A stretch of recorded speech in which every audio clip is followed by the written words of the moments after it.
குழந்தையே, உன்னுடைய பாரங்களை எல்லாமே எனது பாதத்தில் நீ சமர்ப்பித்து விடு. இன்று இரவுக்குள் 2 நிமிடம் இதை முழுமையாக கேள்.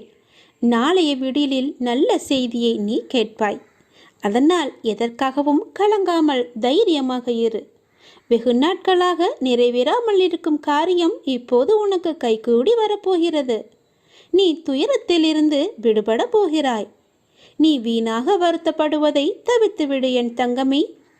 உனது வாழ்க்கைக்கு நானே பாதுகாப்பு. ஒரு நல்ல வாழ்க்கையை நான் உனக்கு அளிக்கப் போகிறேன். வருத்தப்படாமல் பொறுமையாக இரு.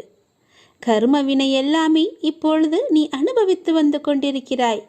பல இழப்புகளை எல்லாமே சந்தித்து விட்டாய். உனது வாழ்க்கையை நிர்ணயிக்கப் போவது யார் என்று நினைக்கிறாய்? நான் தான். உனது வாழ்க்கை தரத்தை மாற்றி அமைக்கப் போகிறேன். உனது வாழ்க்கை முழு